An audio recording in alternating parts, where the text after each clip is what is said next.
Hola, bienvenidos una vez más a un nuevo capítulo de Radio Viejo Digital Show. Yo soy Luis Donis en compañía de Pablo Morales y Samu Hernández. Vamos a analizar un disco de Radio Viejo mismo, así que prepárense para este viaje y el espíritu de hacer este capítulo del disco libre es porque pues es uno de los discos favoritos de nosotros, de los radioviejos, pero es un gran desconocido para el público en general este álbum, así que pues yo me preguntaba por qué, y entonces ahí platicando con mis compañeros, dijimos, pues hagamos un análisis a ver por qué, ¿verdad? Y vamos a analizar el disco.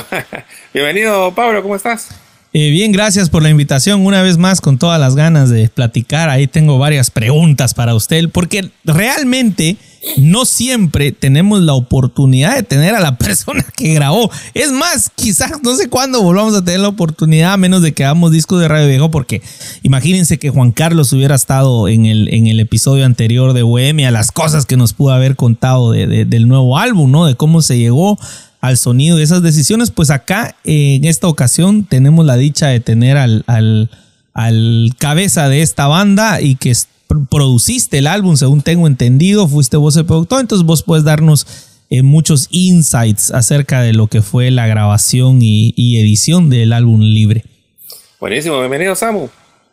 Gracias también por la invitación, y fíjate que yo sí tengo mis teorías, tal vez de repente las vamos desarrollando ahí, pero algo clave de este disco es el momento en el que sale. Se publica en el año 2002, la música estaba, en general la música rock estaba teniendo un cambio desde finales de los 90s, principios del nuevo siglo, con la entrada del new metal, del punk pop, entonces del post-grunge, que le siento un airecito ahí de post-grunge al sonido del álbum. No sé si consideraste el momento musical al momento de sacar este disco o si simplemente te dejaste llevar por tus gustos personales y que dio resultados algo diferente, algo que yo como público en ese entonces, que tenía apenas 21 añitos, lo vi como muy bueno, porque a pesar de que los primeros dos álbumes de Radio Viejo son legendarios, son icónicos, Libre se sale un poco de la sombra de estos álbumes y trata de hacer algo diferente, y eso fue lo que yo aplaudí desde el día uno que lo conocí. Entonces, personalmente sí es uno de los discos que más me gusta de Radio Viejo. Para mí fue un punto de maduración también en su momento como banda. Y también no entiendo qué pasó en la parte de por qué es tan desconocido, porque incluso el Aniglam tiene por ahí más reconocimiento que este gran álbum, que para mí marcó un antes y un después de Radio Viejo. Pues buenísimo, pues yo también la verdad que me es difícil ir conduciendo aquí esta plática, porque pues entre que tendría que preguntar y contestar, pero entonces por eso agradezco también el ejercicio y que pues lo vamos a ir llevando así con total holgura y normalidad, así una plática entre cuates, y a la cual les invitamos a que ustedes también se unan con sus comentarios, que la verdad que nos van a poner muy contentos de leerlos cuando esto pues ya esté publicado. Bueno, pues sí, el disco fue concebido, si se dan cuenta, un poco como, yo pienso que no tiene una línea artística definida en el sentido de la concepción de las canciones. Ahora el sonido, pues sí, en mi opinión, pues es bastante acústico, ¿no? O sea, tratamos de solo de agarrar el sonido directo de los aparatos. De hecho, casi no usamos tantos pads ni teclados, sino que más que todo es piano y órganos, ¿verdad? Entonces, yo pienso que sí, como el nombre dice, sí fue un disco libre, ¿verdad? Yo pienso que no lo pensé tanto a la hora de concebirlo, sino toqué varios temas líricos y también varios temas musicales junto, por supuesto, con mis compañeros. Solo como dato, pues en la batería está Willy Girón, en el bajo está Rolando Amado, en el piano está Ricardo Velázquez, ¿verdad? En la guitarra está Mickey Morales, y también tenemos bastantes colaboraciones de guitarra de Giovanni López, que es el mítico guitarrista de los dos primeros discos. Aquí colabora también con nosotros. Y yo estoy en la voz, ¿verdad? Y pues yo lo mezclé, lo produje en el estudio Sonex de la zona 2 de la ciudad de Guatemala. Ahí es un estudio que el dueño es Don Huichón, a quien, si lo miran por ahí, díganle que lo saludo con mucho cariño. Don Huichón, ya un señor adulto mayor que llegaba, yo le tocaba la puerta, ¿verdad? Me abría, entraba, y me ahí conectaba y ahí se iba a dormir y ahí me dejaba solito, lo cual pues es rico, ¿va? Porque no trabajamos con presión, vaya, después yo bajaba, yo se va Luis, decía. Bueno, no, bicho. También tuvimos la colaboración de Chalo Morán en ciertas asesoría con el sonido, ¿verdad? Chalo Morán ahí colaborando para decir dónde poner el micrófono. Fue un trabajo muy acústico el que se hizo por acá. Pues eso para empezar. Pero ¿usted cómo vio el álbum, Pablo? ¿O qué? ¿Por dónde quiere entrar usted? Fíjate que yo soy precisamente quizás el público del que no conectó con el álbum, porque realmente no es un álbum que yo tenga en mi memoria, que incluso hasta acá cuando vos y yo nos conocimos y nos hicimos amigos acá en Estados Unidos, que me has hablado de algunas rolas y las he escuchado, no fue precisamente como que un álbum que yo tenía en mente. La primera rola, que por cierto fue la que usamos de intro para un podcast que hicimos con Louis de fútbol, esa increíble riff, que por cierto, ¿quién hizo ese riff? ¿De quién vino la idea del riff de la primera canción? Ese es del Veneno, sí, ¿no? Ese es el gran Mickey Morales, ¿eh? Ese, el que llegó ahí con ese gran riff, tremendo. Su guitarra y sus solos también, si se dan cuenta. Si le ponen el solo de esa rola es tremendo. Tremendo, sí, entonces yo soy de precisamente ese público, y fíjate que a cierta manera Samu como que le dio, pero le diste cabal en el blanco, Samu, porque en ese momento tenés razón. Yo como chavo, yo tenía 22 años en ese momento. También yo más recuerdo de esa época Audioslave, ponete. Ya, entonces Incubus, que tenía no mucho que había sacado. Entonces, como que en ese momento el rock tuvo un cambio, algo en inglés sobre todo, a algo que para mí me llegó mucho más, por ejemplo, de lo que se había hecho en los 90s, porque irónicamente mi adolescencia fue en los 90s, pero yo no fui un rockero de los 90s. No fui alguien que me gustaba la música de los 90s. Aquí hay gente como por ejemplo de mi edad que todavía hoy suspira por Nirvana. Ponete, a mí Nirvana cuando yo tenía esa edad, a mí no me gustaba. Yo prefería escuchar cosas de los 80s o de los 70s. ¿Me entendés? Y ya en el 2000 hay un como cambio positivo y negativo, porque por ejemplo va por esa misma época Limp Bizkit, no sé si se recuerdan, empezó esa como extraña fusión. Agarraron un poco lo que ya venía haciendo Rage Against the Machine, pero de una manera ya mucho más, bueno, yo diría menos refinada, porque me gusta mucho Rage Against the Machine, pero no me gusta Limp Bizkit, por ejemplo, ¿no? Entonces, creo que mi enfoque como rockero en esa época se volcó un poco hacia el inglés y dejé un poco atrás el español. Y yo creo que fue en ese momento que para mí pasó desapercibido el álbum de Radio Viejo. También... Perdón, Samu, dime. No, si me dejas pues alimentar lo que ya dijo un poquito Pablo. Fíjate que a mí yo te preguntaba esto, que me gustaría que bueno, ya dijiste que no, ¿verdad? Que no estabas tan atento de lo que del movimiento rock de ese momento. Pero me pasó algo muy interesante que yo valoré mucho de ese álbum. Yo al revés, digamos que Pablo, yo sí disfruté del grunge, el alternativo de los 90s. Y a inicios del nuevo siglo, pasando el 2001, entre 2001 y 2004, a mí sí me gustó trabajos como los de Coldplay, los primeros álbumes de Coldplay, el primer álbum de Coldplay. Me gustó mucho Kane, el trío también británico. Entonces yo ya empecé a escuchar Dave Matthews Band, empecé a escuchar cosas mucho más acústicas, y tal vez de ahí que yo recibí ese álbum como una excelente opción, digamos. Por eso, como yo estaba viviendo en mi psique un momento de maduración musical en el que estaba abandonando el rock pesado para irme a lo más acústico, cuando cae este disco lo sentí yo como una genialidad pues del rock guatemalteco, la verdad.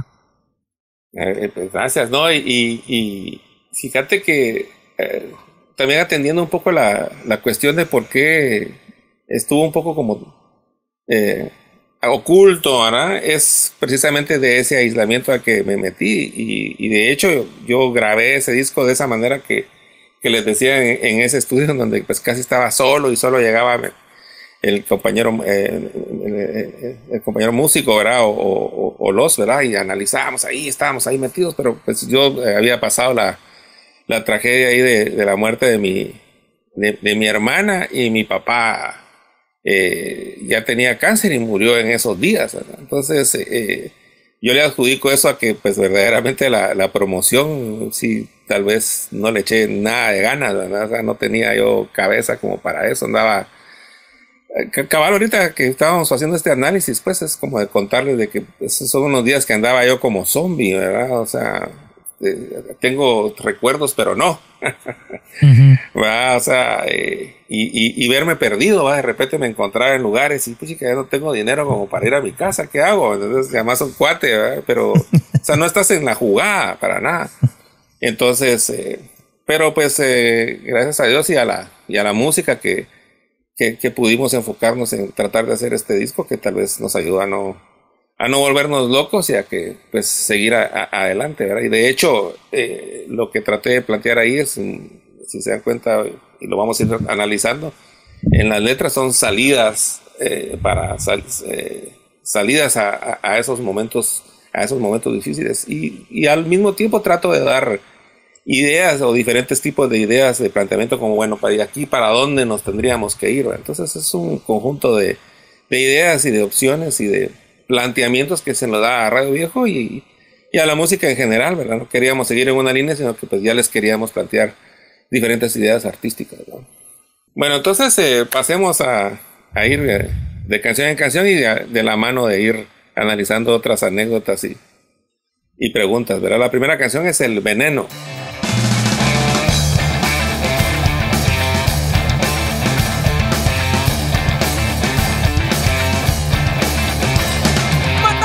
El Veneno. Sí, el disco arrancó con todo el power. A la yugular. A la yugular, a lo Molotov. Sí, y te das cuenta cabalmente eso que mencionaba de la época esa de rock pesado con rap, ¿verdad? Ajá. Y sí, me gustó también la idea esa que hicimos ahí de tener como dos personajes, ¿verdad? Como viendo esa bipolaridad con la voz aguda y el otro que le contesta como que más platicado, así que en una postura más mefistofélica. ¿Y si no me entiendes? Está bien. El otro así excitado, ahí en cambio el otro con tacuche, solo y pienso yo que es en esa dualidad en la que se mete el político, ¿verdad? La letra es bien política y lo que pues traté de describir ahí es cómo el político tiene que en cierta manera, por así decirlo, vender su alma, ¿verdad? Usar el veneno, ¿verdad? Para lograr lo que él quiere, ¿verdad? Y si no me entiendes, está bien, ¿verdad? No me trates de entender, ¿verdad? Tienes trabajo con ganancias del 100%. Solo ponme atención, no tengas corazón. Mira, a mí me han elegido, yo te robo y soy tu amigo. Con simbolitos los hago caer y con las armas los hago retroceder. Y van a su casa y miran tele y se olvidan de la raza, de lo que duele. Solo está alerta con la ocasión de que alguien cante este tipo de canción, ¿verdad? Entonces, poniéndome a mí mismo en alerta, ¿verdad? No te metas tampoco mucho porque sí vas a... Y me gusta cómo logramos plantear a mí, por ejemplo, esa parte que hay después de los coros, el puente este que hace, por cierto, es en mi. Cabalmente a mí me da la sensación como de alguien metrallando. Y otra parte destacada es, si ustedes se dan cuenta en las estrofas, no es cuadrado, ¿verdad? Sino que, pues, digo, una serie de frases y el puente que hace ese tararara. Cada vez, lo hago 3 veces y cada vez que se hace el puente ese es más largo. O sea, la primera es solo tararara, la segunda es tararara, tararara, y la tercera es tararara, tararara, tararara. Entonces lo que le da una interesante complejidad poética el poder ajustar las frases para esa obra, pero bueno, estos serían mis comentarios como autor y productor. No sé qué les pareció a ustedes. Mira, fíjate que la canción, como te decía, empezó con todo, tiene realmente la vibra esta de la que te hablaba al inicio de finales, ese toque de finales de los 90, principios del nuevo siglo. Ya si lo escuchamos ahorita con ojos frescos, dirían. Te das cuenta que hay una influencia notoria de Rage, de Molotov, de New Metal, ese juego de fraseo que hiciste. Entonces, por eso es de ahí que yo noté como que sí iba en sintonía con los sonidos actuales. Después el álbum vamos a notar que tiene cambios radicales musicalmente hablando. En esta canción, yo lo que sí sentí, y eso te lo digo, lo sentí ya en el tiempo, en su momento el disco sí me impactó como te digo, para bien. En el tiempo, digamos, ahorita que lo escucho ya 23 años después, tal vez me hubiera gustado que ese fraseo, esa pregunta y respuesta hubieran tenido una, no sé cómo decirlo, saturación tal vez, un efecto de voz que no se oyera tan cruda. Ahorita, digamos, cuando lo escucho siento que va muy cruda la voz, digamos, como se oye ahorita de nuestros micrófonos.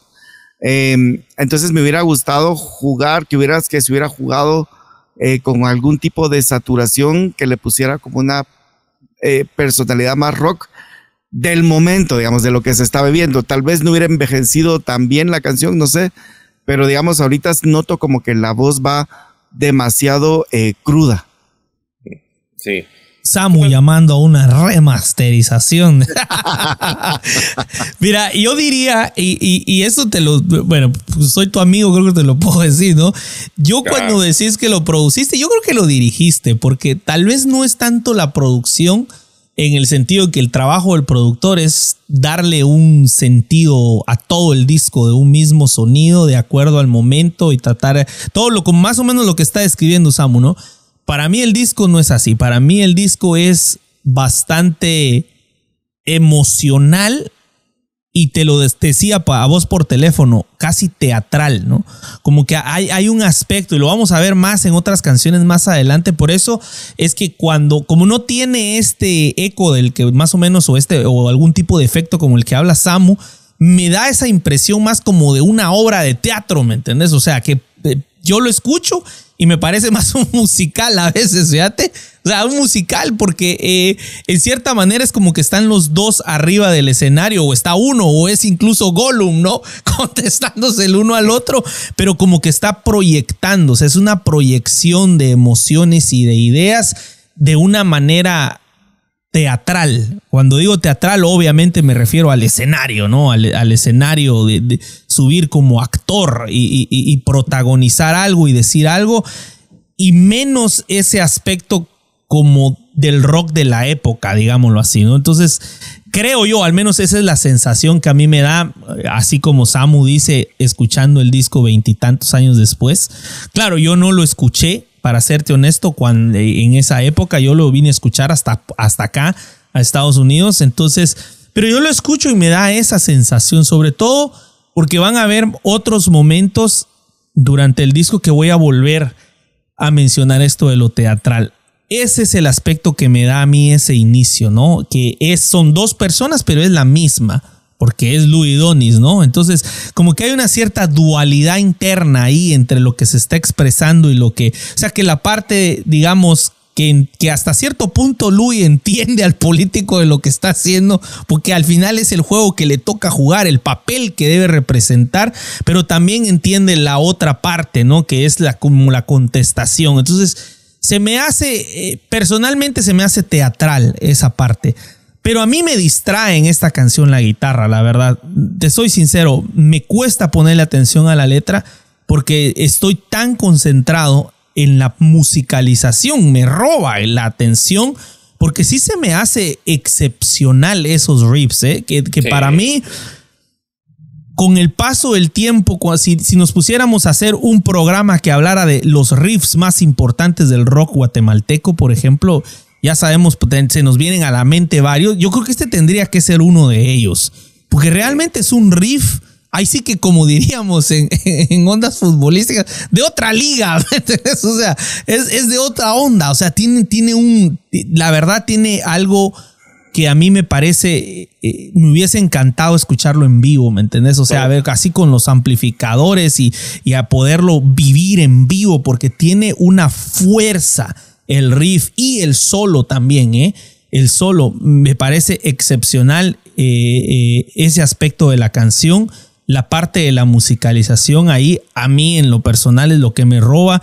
Y la verdad, hasta ahorita que estabas vos más o menos hablando la letra, como que me empieza a caer en juego, porque me cuesta seguir la letra cuando tengo este rocón ahí atrás, que no sé, que me atrae, ¿no? Me emociona por dentro y no me deja, digamos, pensar, por así decirlo. Y puede ser cabalmente que la letra lo que le haya faltado para contrarrestar esa avalancha que es el riff y que la letra pues se pueda acomodar bien, cabalmente pues puede haber hecho falta cierta texturización, que es lo que mencionaba bien Samu, ¿verdad? Pues buenísimo, pues la verdad que, solo, ¿sí? Perdón, un comentario final, igual te lo iba a decir después, pero creo que ahorita cabe. Es que, mira, pues lo que pasa es que como todo depende de nuestro entorno y de nuestro momento. Sí. Yo estaba retomando mis estudios universitarios, entonces tenía muy la influencia universitaria en ese momento.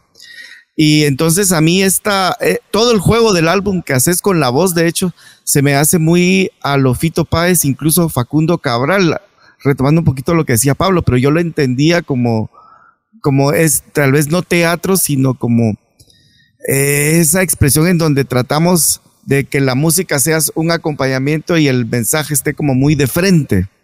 Entonces por ahí puede fue ser. lo que yo iba como te digo, no sé si no creo que lo hayas tomado en cuenta, pues, pero en ese momento yo lo viví así. Cuando hice esta canción, pues empezábamos a tener altas pláticas ahí de política en mi vida, o sea que antes hablaba de eso, pues un poco light, ¿no? Ahí teníamos un sociólogo noruego ahí viviendo con nosotros y entonces empezamos a entender ese rol del político, ahí esa dualidad, casi como que si te tienes en el diablito y el angelito aquí hablándote, ¿verdad? Pero que es mentira que vaya a ser solo angelito y pues por lo general gana el diablito, ¿verdad? Que es lo que te dice, usa el veneno, ¿verdad?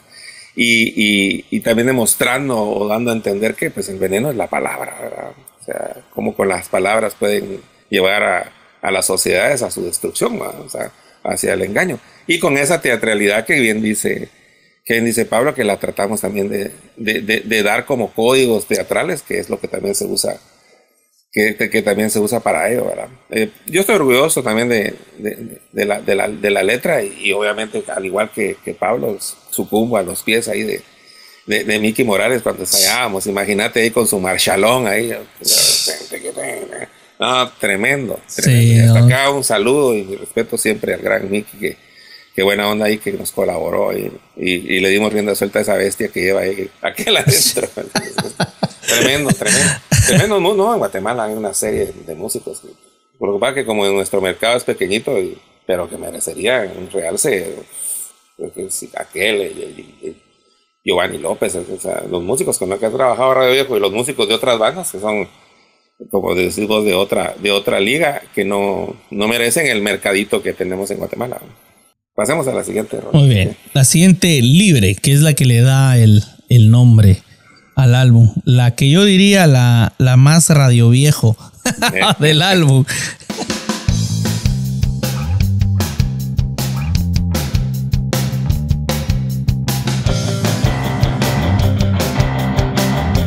Pues mira, esta canción fue, para mí, pensé que ese era el hit del álbum. Llegó, como te digo, en un momento de mi vida importante, digamos, esto de ahora soy libre.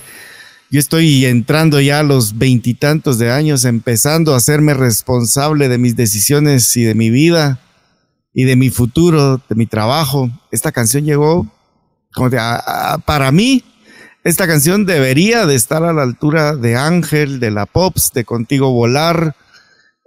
Tiene que estar de Ángeles. Esta canción debería de estar a ese nivel, porque no solo yo, la generación completa, si te das cuenta, fan de Radio Viejo, estábamos en ese momento de transición en nuestras vidas y la canción es un acompañamiento genial para ese momento. O sea, yo ahorita me transporto a mis 20 años tal como que estuviera escuchando el primer álbum de Coldplay, digamos. O sea, fue una canción importante. De hecho, te digo, todo el tiempo que hice radio, que fueron casi 10 años, junto con el gran Néstor González, esta era la canción que más sonábamos de Radio Viejo, porque ambos coincidimos en que merecía ese espacio que no tuvo como otras grandes canciones de Radio Viejo que sí lograron ese espacio en radio. Es una canción muy bien logrado con el equipo limitado que se tiene en Guatemala y para la época también, ¿no? Yo imagino, hoy por hoy uno escucha algunas grabaciones de Guatemala y gracias a la tecnología, porque es la tecnología la que ha permitido de que podamos, digamos, darle más cuerpo a la música y darle cosas extras, pero eso es gracias a la tecnología de hoy. Pero hace 20 años en Guatemala no se tenía la tecnología, digamos, para poder hacer ese tipo de cosas.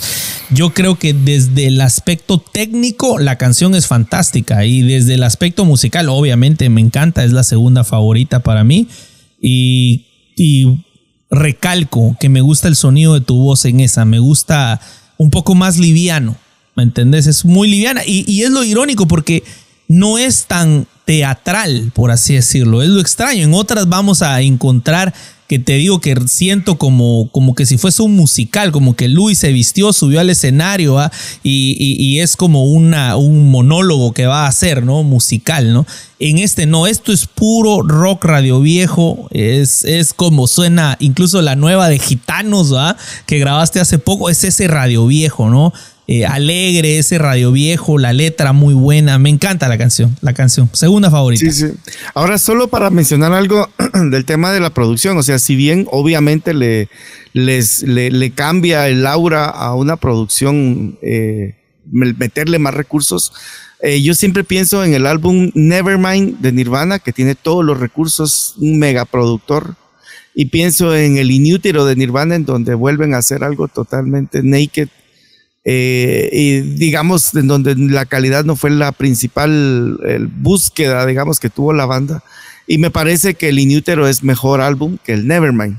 Entonces, digamos, el perico es verde en cualquier lado. Sí, pues sí, también aunando ahí comentarios, sí, yo tenía y pero ¿cuál pegó más, Samu?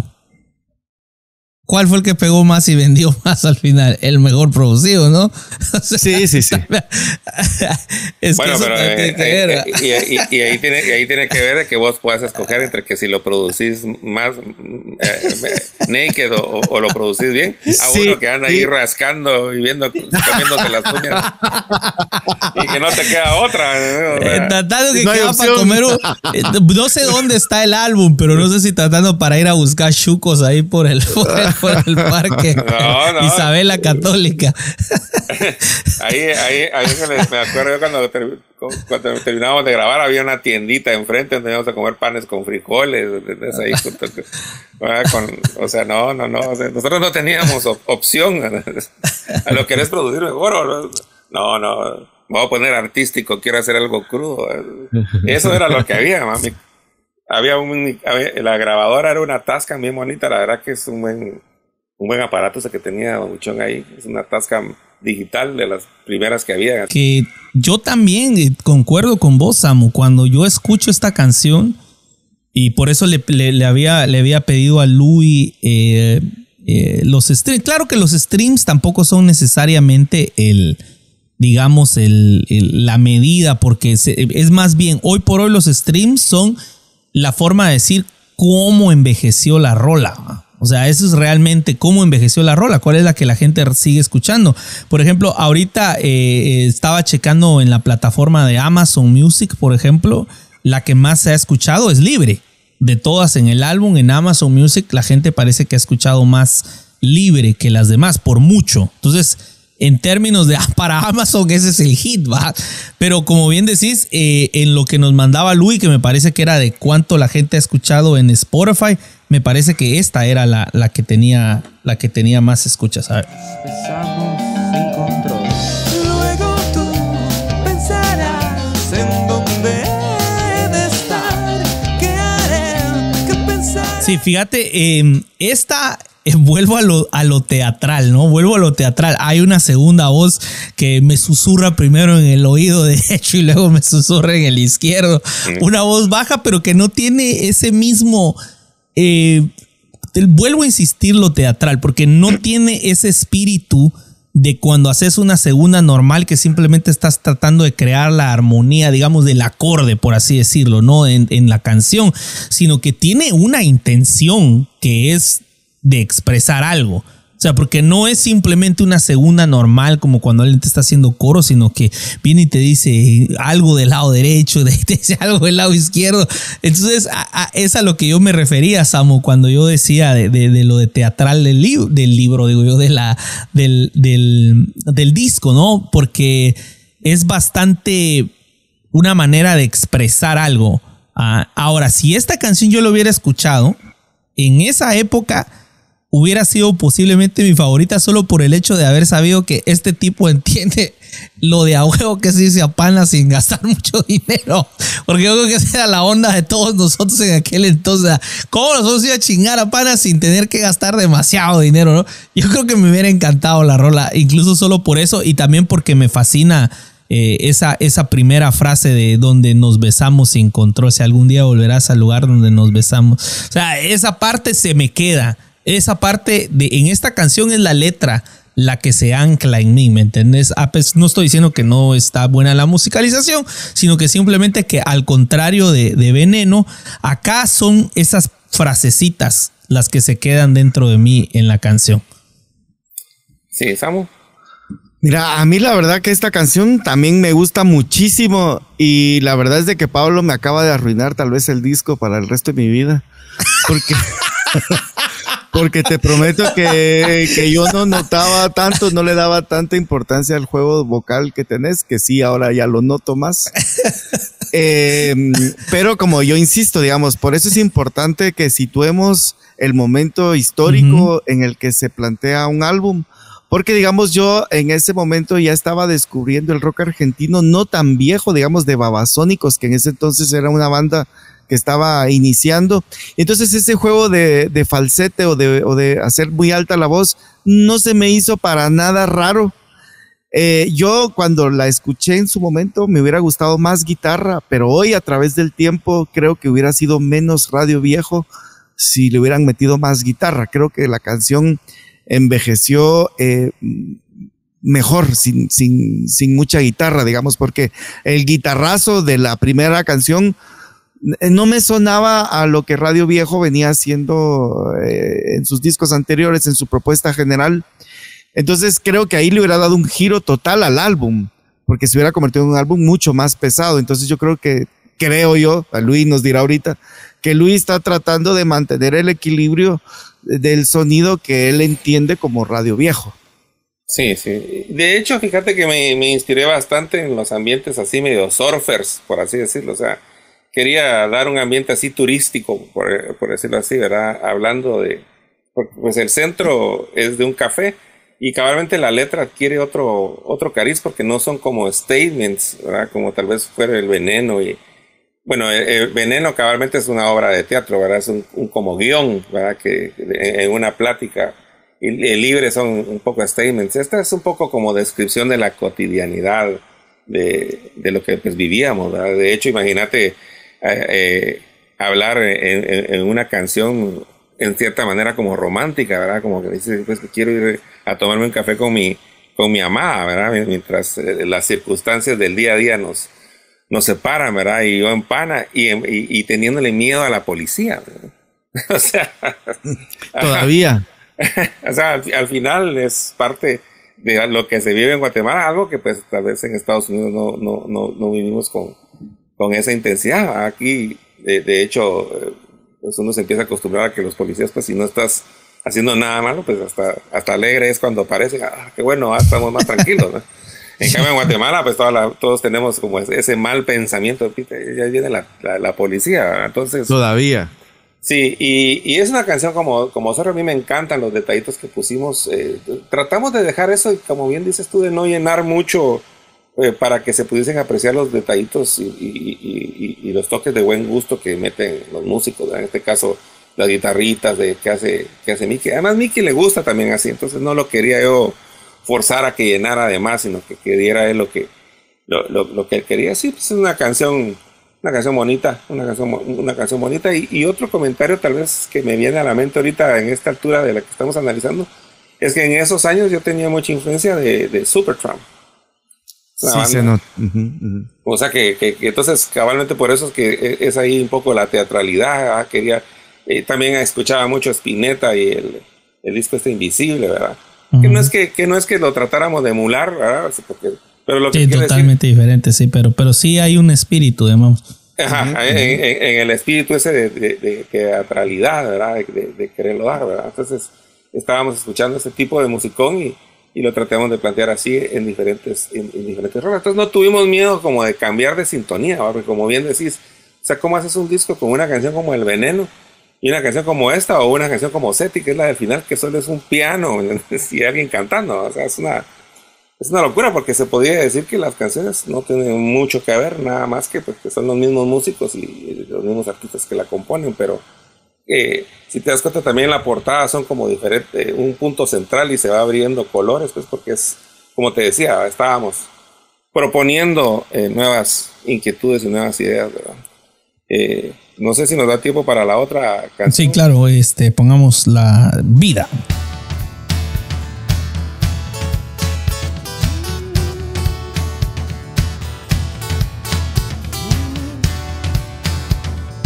Esa arena sombría que pasa por el embudo de cristal. Por cierto, esta es una de las mejor grabadas también, ¿eh? Esa captura de los drums, de la batería, está impresionante. Aparte, la forma en la que están afinados los toms está, pero tremendo. Está muy bien grabada la canción. La verdad que sí. A mí la canción me recuerda mucho a la banda Dave Matthews Band, que me gusta muchísimo musicalmente hablando. Ese juego de folk que luego se transforma en rock alternativo pop. A mí esa transición me gustó mucho y también era muy de la época que yo estaba viviendo. Como te digo, yo no entiendo cómo este disco no está a la par de los otros de los otros porque a como vamos ahorita, digamos, es un discazo. Por supuesto, ahora ya notamos más las limitaciones de la época, de los recursos de ese momento, pero como te digo, musicalmente pues es exquisito el juego musical que se da, la transición de una canción como Veneno a Libre, de Libre a Un Café y de Un Café a esta. O sea, el disco sigue sin parar. O sea, lo escuchas como pensando, bueno, ¿qué va a venir ahora? Sí, de verdad que sí. Muy buen punto, Samu. Sí, es un cambio de canal total. Y esta canción, lo que quise representar es... a mí me da mucho sentimiento esta canción. La letra me encanta. Y yo traté de representar esa belleza del carácter del guatemalteco de por ahí. O sea, que al principio yo lo que me imaginé es alguien yendo para la siembra con su asadón. Cuando comienza la canción, va yendo con su asadón hacia la huerta que está cuidando de madrugada. Y así y sembrando y pensando así como que yo voy a llevar a mi mamadita algo, ¿verdad? O sea, eso es lo que yo traté de cómo esa sencillez y ese contacto con el trabajo duro y la naturaleza hace que la gente sea grandiosamente humilde. O sea, es una humildad grandiosa que tuve el placer de sentir hasta en la familia y que espero nunca perder, si es que algo tengo un poco de eso. O sea, aquí yo traté de decir lo que me encanta del ciudadano, pues lo que conocía yo en esos días, del guatemalteco y al general de la gente que trabaja duro por su familia, ¿va? Esto de dame un día más, Dios, ¿verdad? Por así decirlo, para darle gracias a papá y mis besos a mamá, ¿verdad? Y aunque pase el tiempo, ¿verdad? Lo que dice ahí al final, ¿verdad? Que pues cuando me vengas a reclamar, para nada te voy a rogar, porque todo hecho estará. Entonces, al final es una declaración de intenciones de que ojalá la parca nos agarre así, ¿va? Entonces, es una canción fuerte en ese sentido. Y para darle guinda al pastel ahí al final, si se dan cuenta, cuando se pone como de fiesta, ahí se ve que estamos ahí platicando, entonces ahí llevamos ahí a varios cuates y ahí están, se ven las risas ahí de varios grandes amigos, incluidos grandes amigos como el Jaritas, que pues ya nos ve desde el más allá, ¿verdad? Entonces aún así me da más recuerdos también y me da más sentimiento en ese sentido, ¿verdad? Pues una canción muy muy bonita y fuerte en ese sentido, ¿verdad? Por lo menos es lo que traté de hacer, ¿verdad? Espero haberlo logrado. De hecho, yo no sé qué tanto valdría la pena una remasterización, como decía Pablo al inicio, porque no sé si se perdería las ideas originales. Para mí, en su momento, era un disco que transmitía mucho el momento que estábamos viviendo todos en diferentes situaciones de nuestra vida. Bueno, hablando de remasterizaciones, primero tenés que oírlas, porque hay álbumes que sí se logra incluso poder llegar a otras personas a través de remasterización. No todas, obviamente no todas, porque tampoco la remasterización no dije regrabémoslo. o sea, el álbum sería el mismo. Simplemente, por ejemplo, en ese aspecto que vos decís que sentías que la voz estaba muy seca, bueno, se puede experimentar poniendo algo ahí, pero la canción sigue siendo la misma. Simplemente pinceladas ahí que para poderlo hacer sonar un poquito más adecuado a la de repente y sí. Estamos. Soy vendedor, ya te estoy convenciendo. De hecho, uno cuando hace un disco, siempre pues, el sueño húmedo de todos los que hacemos algún disco es querer. Hay un detalle siempre que quisiese arreglar. A mí me pasa cuando edito video. Esa era la pregunta que te quería hacer. ¿Qué cosas? Pero quería llegar a la última, Rory. Decime qué cosas cambiarías del disco. Pues vamos por la mitad del disco, ¿no? Guardémosla para el final del álbum. Entonces ahorita vamos por la mitad. Por la mitad, pero bueno, vamos a quedarnos acá para que no tome tampoco tanto tiempo. Vamos a ir paso a paso ahí, porque lo que queremos es tomarnos el placer de platicar de música, y en este caso pues del disco libre. Vamos a dejar aquí esta primera parte. Síganos en nuestras redes. Apóyennos, escríbanos, ¿verdad? Que comenten, y principalmente pues vayan, escuchen las canciones, que para eso hacemos esto, ¿verdad? Tratando de impulsar la música, pues tanto de Radio Viejo como de los otros artistas.